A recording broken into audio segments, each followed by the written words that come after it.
नमस्कार संपूर्ण को। मैं सूर्य प्रसाद आप सभी को इस YouTube चैनल एक नया खोज पर स्वागत करता हूँ। आज फिर हमेशा की तरह एक नया विषय वस्तु को लेकर इस वीडियो में उपस्थित हो चुका हूँ। आज का जो विषय है बहुत महत्वपूर्ण तथा गहन सोचने वाली विषय है। इसके लिए आशा करता हूँ आप सभी इस वीडियो के अंत तक जरूर बना रहेंगे। वीडियो में आगे बढ़ने से पहले आप सभी से विनम्र अनुरोध है, अगर इस चैनल को अभी तक सब्सक्राइब नहीं किया है तो जल्दी से सब्सक्राइब बटन को दबा दीजिए तथा बेल आइकन के ऑल नोटिफिकेशन को जरूर दबा दीजिए। अगर वीडियो को अच्छा लगे तो लाइक तथा ज़्यादा से ज़्यादा शेयर कर दीजिए ताकि उन सभी के सामने ये वीडियो पहुँचे कि जिसको इस बात का पता न हो या इस बात को लेके बहुत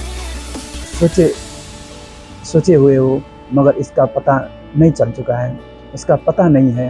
अब हम बिना देरी किए इस वीडियो के जो विषय वस्तु है उसके लिए आगे बढ़ते हैं। आज हम उस विषय को लेकर चर्चा करने वाले हैं जो बहुत महत्वपूर्ण तथा गहन सोचने वाली विषय है।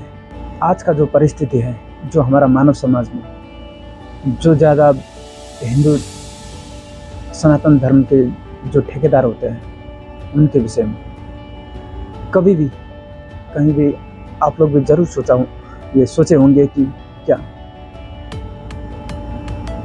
ये कलयुग में ही ब्रह्मा विष्णु महेश तथा अन्य देवी देवताओं की पूजा किए जाते हैं या अन्य युग में जब सतयुग त्रेता युग द्वापर में भी इन देवताओं के तथा इन भगवानों की पूजा किए जाते थे।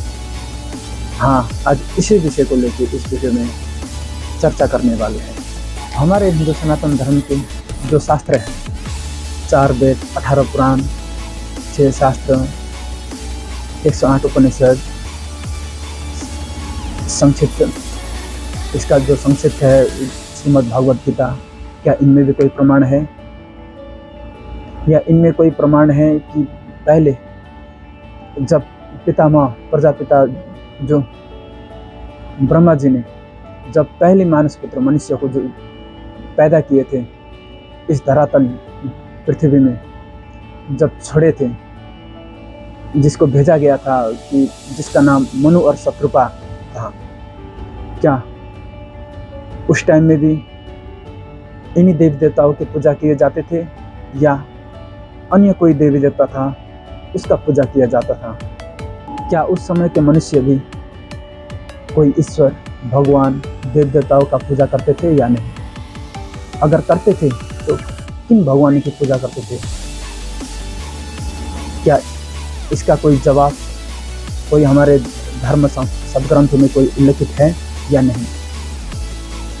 तो आइए जानते हैं। सबसे पहले तुलसीदास रचित श्री रामचरितमानस में, हमारे ही सदग्रंथों में से एक श्री तुलसीदास रचित श्री रामचरितमानस के बालकांड में दोहा 141 से 143 तक ये स्पष्ट है कि उस समय श्री मनु जी और शत्रुपा जी ने किन भगवान की पूजा करते थे तथा किन ईश्वर की साधना करते थे। अब मैं आप सभी को श्री तुलसीदास रचित श्री रामचरितमानस के बालकांड अध्याय के 141 से 143 दोहा में लेके चलता हूँ। ये चौपाई 1 में देख सकते हैं। स्वयंभू मनु और शत्रुपा जिनते भय नर सृष्टि अनुपा, दंपति धर्म आचरण निका, अजहु गाव श्रुति जिन कैलिका। इसका भावार्थ है, स्वयंभू मनु और उनकी पत्नी शत्रुपा जिनसे मनुष्य की यह अनुपम सृष्टि हुई, इन दोनों पति पत्नी के धर्म और आचरण बहुत अच्छे थे। आज भी वेद जिनकी मर्यादा का गान करते हैं। अब चौपाई 2 में चलते हैं। नृप उतान पाता सुत तासु, ध्रुव हरि भगत भय सुत जासु, लघुसुत नाम प्रिय प्रताही, वेद पुराण उसमें सही जाही। इसका भावार्थ है, राजा उत्तानपाद उनके पुत्र थे जिनके पुत्र प्रसिद्ध हरिभक्त ध्रुव जी हुए। उन मनु जी के छोटे लड़के का नाम प्रियव्रत था जिनकी प्रशंसा वेद और पुराण करते हैं। अब चौपाई 3 में चलते हैं। देवहूति पुनि तासु कुमारी जो मुनि करदम तय प्रिय नारी, आदि देव प्रभु दिन दयाला जठर धरेऊ जहीं कपिल कृपाला। इसका भावार्थ है, पुनि देवहूति उनकी कन्या थी जो करदम मुनि की प्यारी पत्नी हुई और जिन्होंने आदि देव दिनों पर दया करने वाले समर्थ एवं कृपालु भगवान कपिल को गर्भ में धारण किया। अब चौपाई 4 पे चलते हैं। इस सांख्य शास्त्र जिन प्रगट बखाना, तत्व विचार निपुण भगवाना, ते ही मनु राज किन्ह बहुकाला, प्रभु आयसु सब विधि प्रतिपाला। इसका भावार्थ है, तत्व का विचार करने में अत्यंत निपुण जिन भगवान ने सांख्य शास्त्र का प्रकट रूप में वर्णन किया, उन स्वयंभू मनु जी ने बहुत समय तक राज्य किया और सब प्रकार से भगवान की आज्ञा रूप शास्त्र की मर्यादा का पालन किया। अब चलते हैं दोहा 142 में कि होई न विषय विराग भवन बसत भा चौथपन, हृदय बहुत दुख लाग जन्म गयो हरि भगत बिन। कि इसका भावार्थ है, घर में रहते बुढ़ापा आ गया परंतु विषय से वैराग्य नहीं होता। उनके मन में बड़ा दुख हुआ कि श्री हरि की भक्ति बिना जन्म यूं ही चला गया। अब हम आगे बढ़ते हैं। बरबस राज सुत ही तब दीन्हा, क्या लिखा है, बरबस राज सुत ही तब दीन्हा, नारी समेत गवन बन कीन्हा, तीरथ बर नैमिष विख्याता, अति पुनित साधक सिद्धिदाता। भावार्थ है, तब मनु जी ने अपने पुत्र को जबरदस्ती अपना राज्य देकर स्वयं स्त्री सहित वन को गमन किया। अत्यंत पवित्र और साधकों को सिद्धि देने वाला तीर्थ में श्रेष्ठ नैमिषारण्य प्रसिद्ध है। बसहि तहाँ मुनि सिद्ध समाजा, तहाँ हरसी चले मनुराजा, पंथ जात सोहि मति धीरा, ज्ञान भगति जनु धरे शरीरा। वहाँ मुनियों और सिद्धों के समूह बसते हैं। राजा मनु हृदय में हर्षित होकर वहीं चले। वे धीर बुद्धि वाले राजा रानी मार्ग में जाते हुए ऐसे सुशोभित हो रहे थे मानो ज्ञान और भक्ति ही शरीर धारण किए जा रहे हैं। अब हम आगे बढ़ते हैं दोहा 143 के चौपाई 1 में। करहि आहार साक फल कंदा, सुमिरहि ब्रह्म सच्चिदानंदा, पुनि हरि हेतु करन तप लागे, बारी आधार मूल फल त्यागे।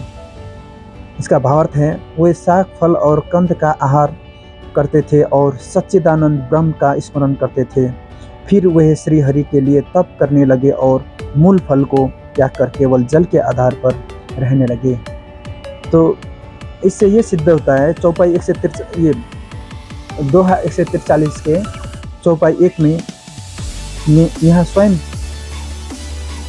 ये बता रहे हैं कि जो पहले मानस पुत्र जो मनुष्य था, मनु और शत्रुपा, इनमें उस समय किनकी साधना करते थे कि वो सच्चिदानंद ब्रह्म की जो साधना है वो उसका स्मरण करता था, उसका साधना करते थे। अब आगे चलते हैं। उर अभिलाष निरंतर होई, देखिए नयन परम प्रभु सोई, अगुण अखंड अनंत अनादि, जय ही चिंत ही परमार्थवादी। इसका भावार्थ है, हृदय में निरंतर यही अभिलाषा हुआ करती कि हम उन परम प्रभु को आंखों से देखें जो निर्गुण अखंड अनंत और अनादि है और परमार्थवादी ब्रह्म ज्ञानी तत्ववेत्ता है, लोग जिनका चिंतन क्या करते हैं। नेति नेति जहि वेद निरूपा, निजानंद निरूपादि अनुपा, शंभु विरंची विष्णु भगवाना, उपजहि जासु अंश ते नाना। अब यह स्पष्ट है, जो दोहा 143 के चौपाई 3 में ये बता रहे हैं कि जिन्हें वेद नेति नेति यानी कि यह भी नहीं कहकर निरूपण करते हैं, जो आनंद स्वरूप उपाधि रहित और अनुपम है एवं जिनके अंश से अनेक शिव ब्रह्मा और विष्णु भगवान प्रकट होते हैं। तो अभी के जो इस समय के जो भी धर्मगुरु होते हैं, जो धर्मगुरु में है, वो लोग क्या बोलते हैं कि ब्रह्मा विष्णु महेश अजर अमर है, इनका कोई माता पिता नहीं है इनका कोई जन्म या मृत्यु नहीं होता है। तो उन सभी के लिए ये श्री रामचरितमानस के दोहा 143 के चौपाई 3 में ये स्पष्ट बताते हैं कि जिन्हें वेद नेति नेति यह भी नहीं, यानी कि वेद संपूर्ण नहीं है।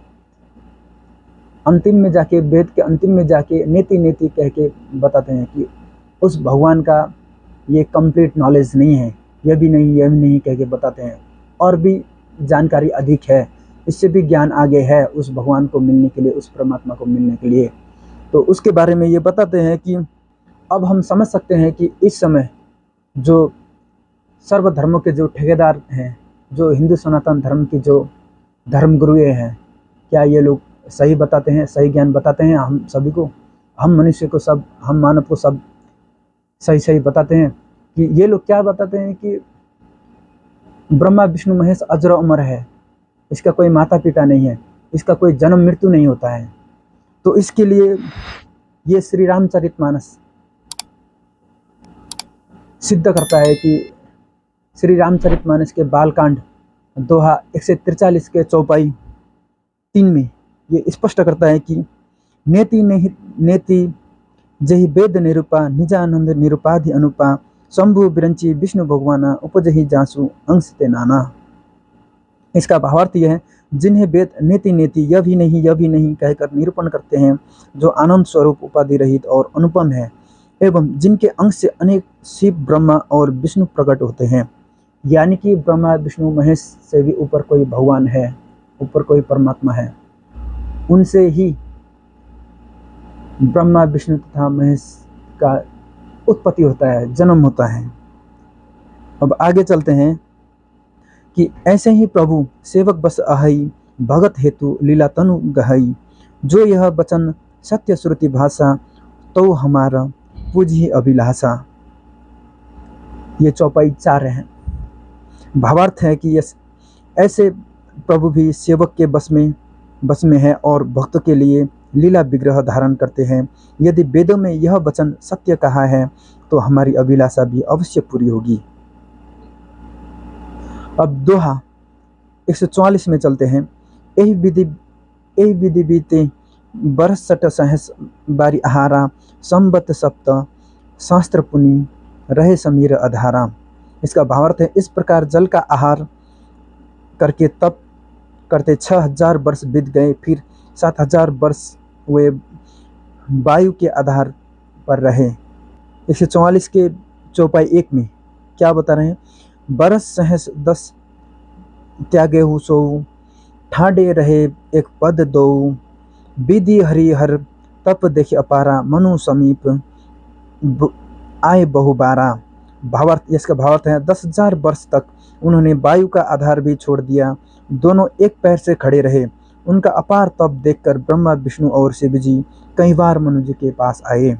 ये ब्रह्मा विष्णु महेश उनका तप देखकर, मनु और शत्रुपा का तप देखकर ये तीनों देवता उनका समीप आए, उनको ललचाने के लिए आए। अभी आगे बढ़ते हैं।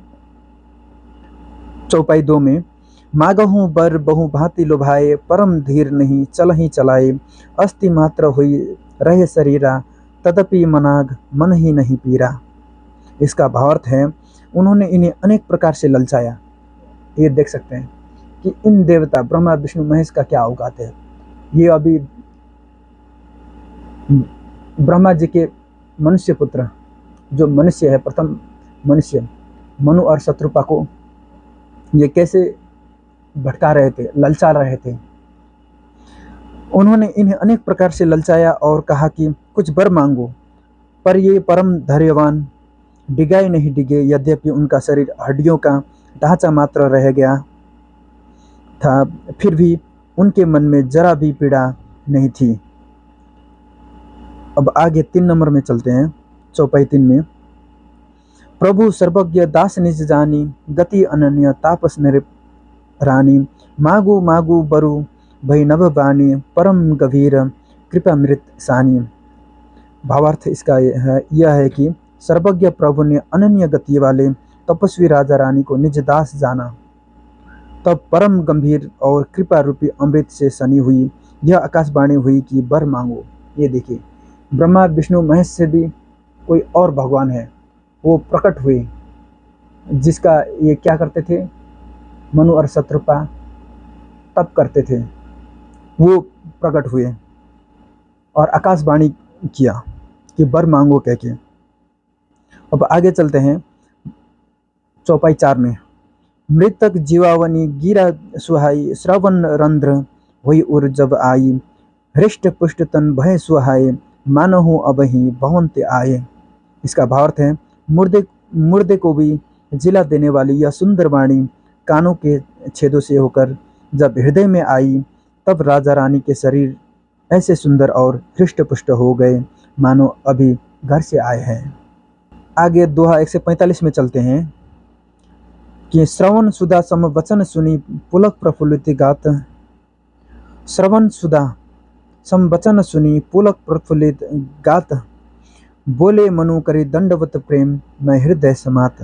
भावार्थ इसका यह है कि कानों में अमृत के समान लगने वाले वचन सुनते ही उनका शरीर पुलकित और प्रफुल्लित हो गया। तब मनुजी दंडवत करके बोले, प्रेम हृदय में समाता न था। अब 145 के चौपाई 1 में चलते हैं कि उसमें क्या कहा है। सुनु सेवक सुरतेरु सुरधेनु, विधि हरिहर बंदित पद रेणु, सेवत सुलभ सकल सुखदायक, प्रणत पाल सचराचर नायक। इसका भावार्थ यह है कि हे प्रभु सुनिए, आप सेवकों के लिए कल्प वृक्ष और कामधेनु हैं। आपके चरण रज की ब्रह्मा विष्णु और शिव जी भी वंदना करते हैं। आप सेवा करने में सुलभ है तथा सब सुखों के देने वाले हैं। आप शरणागत के रक्षक और जड़ चेतन के स्वामी हैं। अब आप ये बता सकते हैं कि जो ब्रह्मा विष्णु महेश है, इनके भी कोई पिता है, इनसे भी ऊपर कोई भगवान है, इनका भी कोई जनक है। तो इससे ये सिद्ध होता है कि ब्रह्मा विष्णु महेश अजर अमर नहीं है, वे पूर्ण परमात्मा नहीं है। जो अभी का जो धर्म का ठेकेदार है, वो क्या बताते हैं कि ये जो ब्रह्मा विष्णु महेश है, ये अजर अमर है, सर्वेश्वर है, इनका कोई जन्म मृत्यु नहीं होता है, इनका कोई माता पिता नहीं होता है। तो इससे ये सिद्ध होता है कि ये जो बताते हैं, ये जो अपने धर्म के जो ठेकेदार हैं, ये क्या बता रहे हैं, ये अपने आप को ये गलत साबित कर रहा है और ये हम मानव समाज को एक गलत रास्ते पर लेके जा रहे हैं। ये क्या है, ये ढोंगी और पाखंडी है और ये मानव समाज के लिए एक दुश्मन है, जो हम लोगों को एक गलत राह पर लेके जाके हम लोग को कहीं नरक में ठोक देते हैं। अब मैं आप लोगों को वहाँ लेके चलता हूँ। क्या श्रीमद् भगवद गीता जी में भी इसका कोई प्रमाण है कि ब्रह्मा विष्णु महेश का जो भक्ति विधि को गलत बताएं, कि वहाँ भी कोई प्रमाण है? तो उसके लिए मैं आप लोगों को लेके चलता हूँ कि गीता के अध्याय 7 के श्लोक 12 से 15 तक, उसमें क्या लिखा है ये आप सभी देख सकते हैं। गीता अध्याय 7 भगवत ज्ञान का जो अध्याय है, उसका श्लोक 12 में यह लिखा है कि ये चैव सात्विका भावा राजशास्ताम शास्त्रय मतः एवेति तान विधि न त्वहं तेषु ते मयि। इसका भावार्थ है, और जो भी और भी जो सत्वगुण से उत्पन्न होने वाले भाव और जो रजगुण से होने वाले भाव है, उन सब को तू मुझसे ही होने वाले हैं ऐसा जान, परंतु वास्तव में उनमें मैं और वे मुझ में नहीं है। जो गीता ज्ञानदाता है ये स्वयं ब्रह्म है। ये क्या बता रहे हैं कि जो सत्वगुण है, सत्वगुण का मतलब क्या होता है?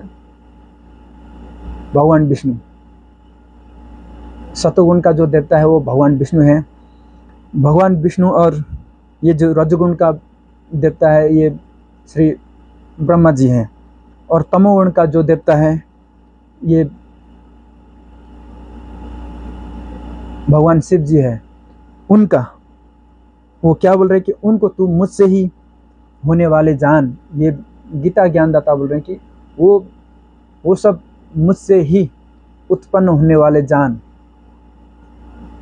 परंतु वास्तव में उनमें मैं और वो मुझ में नहीं है। और गीता अध्याय 7 के श्लोक 13 में चलते हैं, उसमें क्या लिखा है?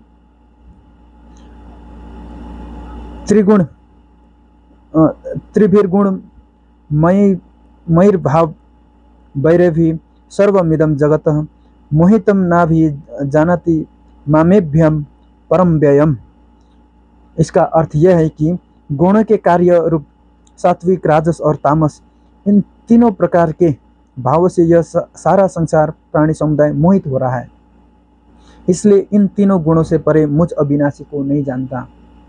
ये खुद भी, ये जो है गीता ज्ञानदाता ब्रह्म, ये खुद भी दुख मना रहे हैं कि ये क्या बोल रहे हैं कि ब्रह्मा विष्णु महेश से जो उत्पन्न जो गुण है, इनसे क्या हो रहा है, ये सारा मानव समाज मोहित होता जा रहा है, और ये सारा मानव समाज या प्राणी समुदाय को मोहित किया जा रहा है। इसलिए इन तीनों गुणों से परे, इन तीन गुण से परे, इन तीनों देवता से परे, त्रिदेव से परे मुझको भी नहीं जानता। अब चलते हैं श्लोक 14 में, उसमें क्या लिखा है? दैवी होशिया गुणमयी मम माया दुरत्यया मामेव ये प्रपंदते माया मेताम तरंतिते। इसका भावार्थ यह है कि क्योंकि यह अलौकिक अर्थात अद्भुत त्रिगुणमयी मेरी माया बड़ी दुस्तर है। ये जो त्रिगुणमयी मेरी माया है, वो क्या बता रहे हैं कि ये जो त्रिगुणमयी माया है वो किन से उत्पन्न हुए हैं? ये गीता ज्ञानदाता ब्रह्म से उत्पन्न हुए हैं। तो इसलिए ये बोलते हैं कि ये जो जिसका उत्पन्न किया है, ये ब्रह्मा विष्णु महेश का जो उत्पन्न किया है, ये बहुत बड़ा दुस्तर है, बहुत बड़ा खराब है। परंतु जो पुरुष केवल मुझको ही निरंतर बचते हैं वे इस माया को उल्लंघन कर जाते हैं, अर्थात संसार से तर जाते हैं। ये क्या बता रहा है कि जो पुरुष केवल मुझको निरंतर जपते हैं, निरंतर मुझको ध्यान करते हैं, यानी कि ब्रह्मा विष्णु से परे जो ब्रह्म को पहचान लेते हैं, ब्रह्म का जो ज्ञान होता है, उनका जो भक्ति करते हैं, वे इस माया को उल्लंघन कर जाते हैं। यानी कि क्या करते हैं?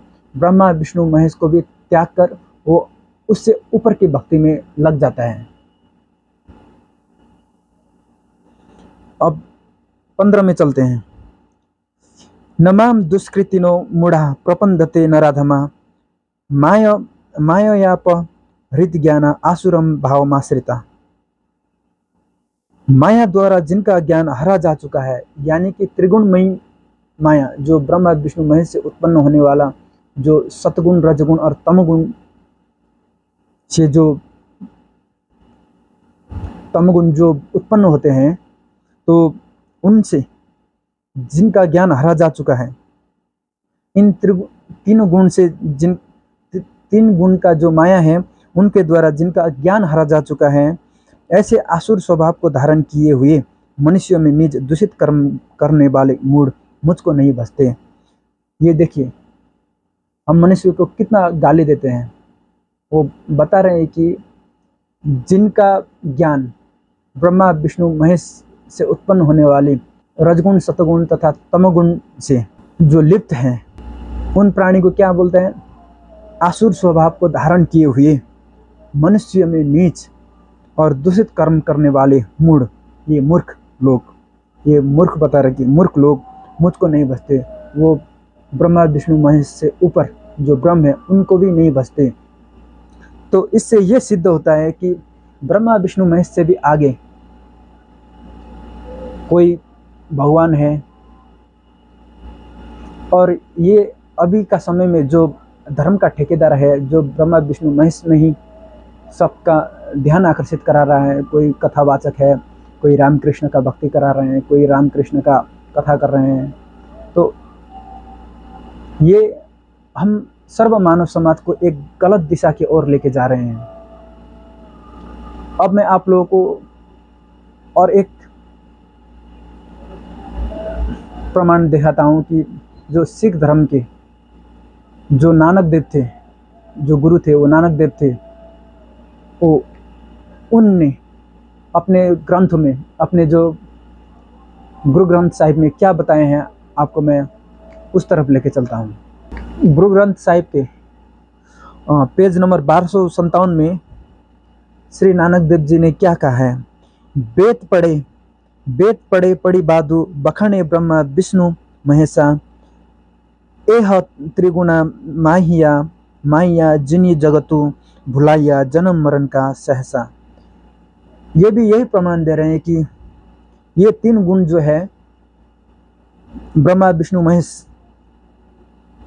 से जो उत्पन्न होने वाले ये 3 गुण हैं, यही 3 देवता हैं, वो क्या करते हैं? ये सर्व मानव समाज को क्या कर रहे हैं? वो भुला रहे हैं, जन्म मरण का चक्कर में ये बांध रहे हैं। तो इससे ये सिद्ध होता है कि ब्रह्मा विष्णु महेश सर्वशक्तिमान नहीं है, वो पूर्ण परमात्मा नहीं है, इससे भी आगे कोई भगवान है, कोई परमात्मा है। आज का जो विषय था ये वही है कि हम मानव समाज को कहाँ से कहाँ लेके आए। जब प्रथम मनुष्य का जो जब उत्पत्ति हुआ था, जो मनु और शत्रुपा था, उस टाइम में, उस समय में किनकी भक्ति होता था? और अभी ये धर्म के, सर्वधर्म के ठेकेदार ने हम लोगों को कहाँ से कहाँ तक पतंग करके लेके आके ब्रह्मा विष्णु महेश तक की सीमित कर दिया। उससे भी नीचा कोई गणेश की, कोई शनि की, कोई किन देवताओं की, कोई पेड़ पौधों की ये पूजा करने के लिए लगा दिया, और होते होते जड़ की पूजा करने के लिए बता रहे हैं, ये लोग निर्देश कर रहे हैं। तो इसके लिए क्या बोले हैं कि कबीर साहिब जी ने इसके लिए ये बोला है कि वेद पढ़े और भेद न जाने, बाचे पुराण 18, जड़ को अंधे पत्ते खुआवे, भूल गए सृजनहारा। हम लोग उस सृजनकर्ता का हम लोग को ज्ञान नहीं है, अभी भूल चुके हैं हम लोग। ये लोग क्या किया? ये धर्मगुरु के ठेकेदारों ने हम लोग को अपना जो सृजनहार है, जो अपना सृजन करता है, कुल के मालिक है, उसको तो भुला दिया, और हम लोग को कहाँ तक लेके आए? कोई जड़ का, कोई वृक्ष का, कोई पेड़ का, पेड़ पौधे का, कोई पत्थर का पूजा करने के लिए लगा दिया। अभी हम लोगों का स्थिति यहाँ तक आ चुका है। तो इससे आप सभी ये जान सकते हैं कि ये जो धर्मगुरु है, क्या ये वास्तव में सही कर रहे हैं, या हम लोग को सही रास्ते पर लेके जा रहे हैं, या अभी का जो समय है, अभी ये मानव समाज है, शिक्षित वर्ग है, तो इससे हम लोग खुद भी अपने धर्मशास्त्रों को अध्ययन करके हम अपना ये रास्ता चुनाव कर सकते हैं, अपना राह चुनाव ले सकते हैं। क्या ये लोग जो कर रहा है ये सही है या गलत है, और जो गलत निर्देश कर रहा है उसको हम लोग ये बता सकते हैं कि ये जो तुम लेके जा रहे हो ये गलत कर रहे हो, और उनको सावधानी कर सकते हैं। आप सभी से विनम्र अनुरोध है, अगर आप लोगों को ये वीडियो अच्छा लगा तो ज़्यादा से ज़्यादा लाइक तथा शेयर कर दीजिए, और इस चैनल को, एक नया खोज चैनल को सब्सक्राइब कर दीजिए, तथा बेल आइकन के ऑल नोटिफिकेशन को दबा दीजिए, और वीडियो को ज़्यादा से ज़्यादा शेयर कर दीजिए। नमस्कार।